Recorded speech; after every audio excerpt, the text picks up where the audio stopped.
Hi hello ಹೇಗಿದ್ದೀರಾ? ಎಲ್ಲರೂ ಚೆನ್ನಾಗಿದ್ದೀರಾ ಅನ್ಕೋತೀನಿ. ನಾನು ತುಂಬ ಚೆನ್ನಾಗಿದ್ದೀನಿ. ಇವತ್ತಿನ ಬೆಳಗಿನ ರೂಟೀನ್ನಲ್ಲಿ ಮೆಂತ್ಯ ಕಾಳು ನೆನೆಸಿ ಹಾಕಿಟ್ಟಿದ್ದೆ ರಾತ್ರಿಯಲ್ಲಿ.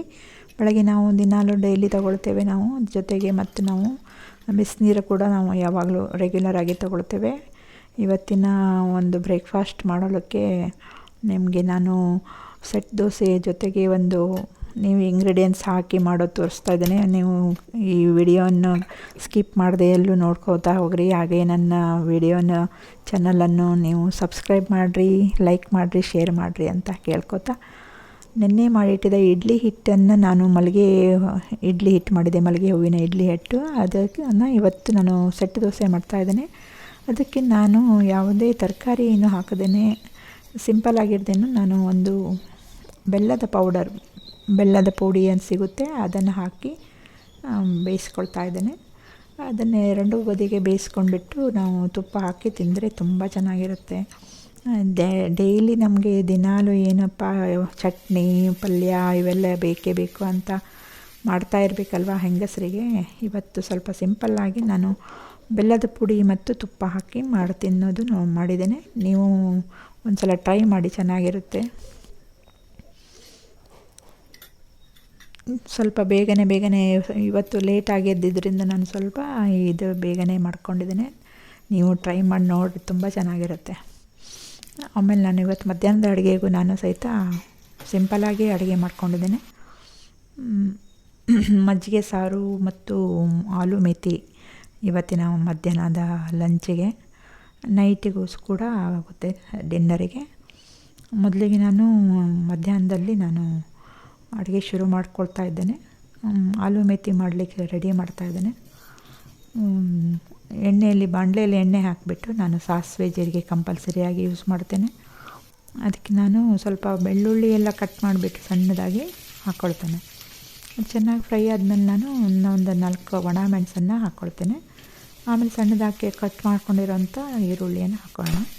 ಚೆನ್ನಾಗಿ ಫ್ರೈ ಆದಮೇಲೆ ಇದಕ್ಕೆ ನಾನು ಸ್ವಲ್ಪ 1-2 ಸ್ಪೂನಷ್ಟು ಕಡಲೆಬೇಳೆನ ನೆನೆಸಿಟ್ಕೊಂಡಿದ್ದೆ 10 ನಿಮಿಷ, ಅದನ್ನು ಹಾಕ್ಕೊಂಡು ಫ್ರೈ ಮಾಡ್ತೇನೆ.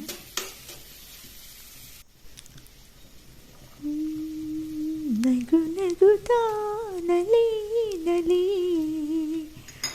ಎಲ್ಲ ದೇವನ ಕಲೆಯಂದೇ ನೀ ತಿಳಿ, ಅದರಿಂದ ನೀ ಕಲಿ.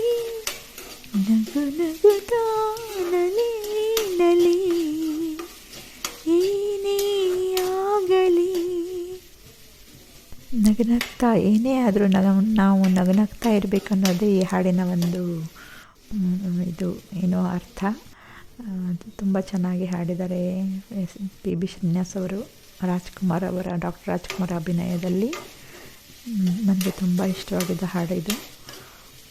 ಇವಾಗ ನಾನು ಕಡಲೆಬೇಳೆ ಆದಮೇಲೆ ನಾನು ಟೊಮೆಟೊ ಹಾಕ್ಕೊಂಡು ಚೆನ್ನಾಗಿ ಇದರಲ್ಲಿ ಬಾಡಿಸ್ಕೊಳ್ಳೋಣ.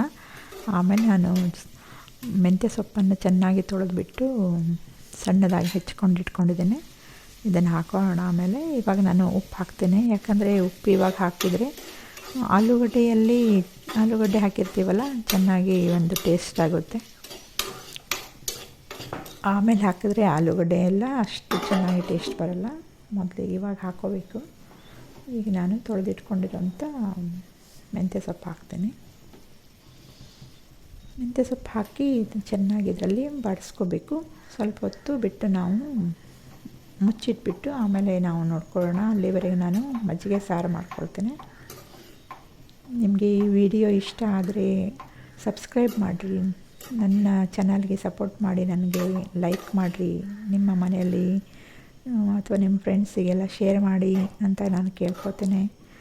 ನಿಮ್ಮ ಒಂದು ಪ್ರೋತ್ಸಾಹವೇ ನನಗೆ ಒಂದು ಮುಂದಿನ ಅಡುಗೆ ಮಾಡಲಿಕ್ಕಾಗಲಿ ಏನೇ ಆಗಲಿ ಒಂದು ನಮಗೆ ಪ್ರೋತ್ಸಾಹ ಕೊಟ್ಟಾಗುತ್ತೆ. ಇವಾಗ ನಾನು ಇದು ಮುಚ್ಚಿಟ್ಬಿಟ್ಟು ಇವಾಗ ನಾನು ಮಜ್ಜಿಗೆ ಸಾರು ಮಾಡ್ಕೊಳ್ಳಿಕ್ಕೆ ರೆಡಿ ಮಾಡ್ತೇನೆ. ಮೊದಲಿಗೆ ನಾನು ಮೊಸರು ತೊಗೊಂಡ್ಬಿಟ್ಟು ಅದನ್ನು ಚೆನ್ನಾಗಿ ಕಡ್ದು ಇಟ್ಕೊಂಡು ಒಂದು ಬೌಲಷ್ಟು ಕಡ್ದು ಇಟ್ಕೊಂಡಿದ್ದೇನೆ. ಇವಾಗ ನಾನು ಒಗ್ಗರಣೆ ಮಾಡೋಣ. ಅದಕ್ಕೆ ಸಾಸಿವೆ ಜೀರಿಗೆ ಎಣ್ಣೆ ಜೊತೆಗೆ ಹಾಕಿ ಆಮೇಲೆ ನಾನು ಬೆಳ್ಳುಳ್ಳಿಯನ್ನು ಜಜ್ಜಿ ಹಾಕಿದ್ದೇನೆ. ಒಂದು 4 ಎಸಳು ಬೆಳ್ಳುಳ್ಳಿಯನ್ನು ಚೆನ್ನಾಗಿ ಕೆಂಪಾಗುವವರೆಗೆ ಹುರ್ಕೊಂಡ್ಬಿಟ್ಟು, ಆಮೇಲೆ ನಾನು ಇದಕ್ಕೆ ಕರಿಬೇವು, ಆಮೇಲೆ ಒಂದೆರಡು ಹಸಿ ಮೆಣಸು ತೊಗೊಂಡಿದ್ದೇನೆ. ಇವಿಷ್ಟು ಹಾಕ್ಕೊಂಡ್ಬಿಟ್ಟು ಆಮೇಲೆ ನಾನು ಅದಕ್ಕೆ ಈರುಳ್ಳಿ ಹಾಕ್ಕೊಳ್ತೇನೆ. ಸ್ವಲ್ಪನೇ ಈರುಳ್ಳಿ ಸಾಕು. ಈರುಳ್ಳಿ ನಿಮಗೆ ಇಷ್ಟ ಇಲ್ಲದಿದ್ದರೆ ನೀವು ಸ್ಕಿಪ್ ಮಾಡ್ಬೋದು. ನಾವು ಸಾಮಾನ್ಯವಾಗಿ ಎಲ್ಲದರಲ್ಲೂ ಈರುಳ್ಳಿ ಯೂಸ್ ಮಾಡ್ತೇವೆ. ಚೆನ್ನಾಗಿ ಎಲ್ಲ ಬಾಡಿಸ್ಕೊಂಡ್ಬಿಟ್ಟು ಈರುಳ್ಳಿನೂ ಕೂಡ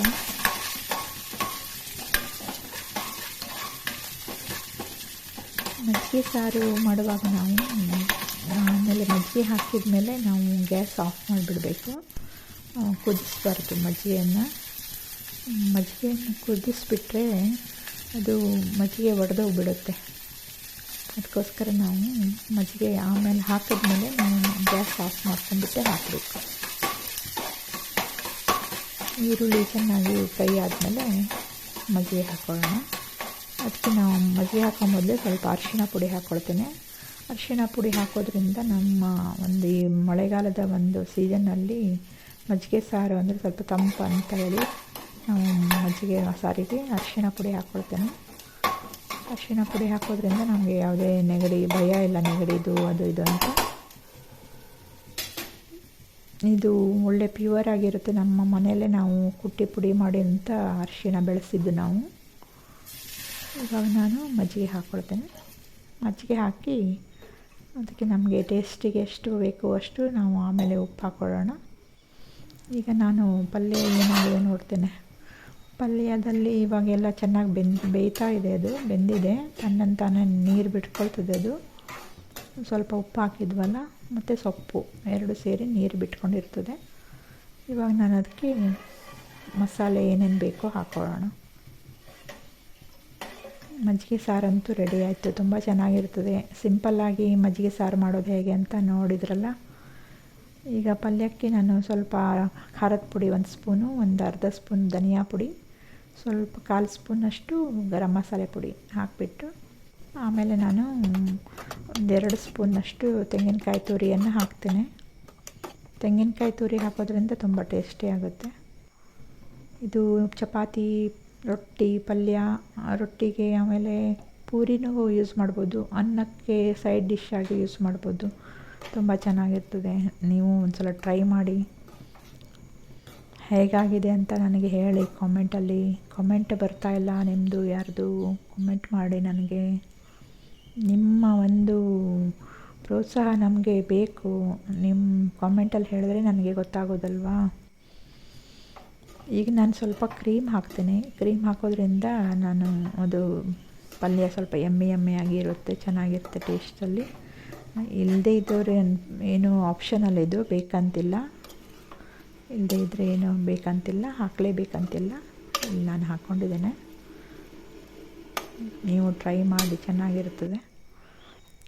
ಇವತ್ತು ನಮ್ಮ ಒಂದು ಸಿಂಪಲ್ ಆಗಿರುವಂಥ ಆರೋಗ್ಯಕರವಾಗಿರುವಂಥ ಒಂದು ಅಡುಗೆಯೊಂದಿಗೆ ನಾನು ನಿಮಗೆ ತೋರಿಸ್ಕೊಡ್ತಾ ಇದ್ದೇನೆ. ಈ ವಿಡಿಯೋವನ್ನು ನೀವು ವಾಚ್ ಮಾಡಿದ್ದಕ್ಕೆ ನನ್ನ ಹೃತ್ಪೂರ್ವಕ ಧನ್ಯವಾದಗಳು. ನೀವು ಟ್ರೈ ಮಾಡಿ, ಸಬ್ಸ್ಕ್ರೈಬ್ ಮಾಡಿ, ಶೇರ್ ಮಾಡಿ, ಲೈಕ್ ಮಾಡಿ. Thank you.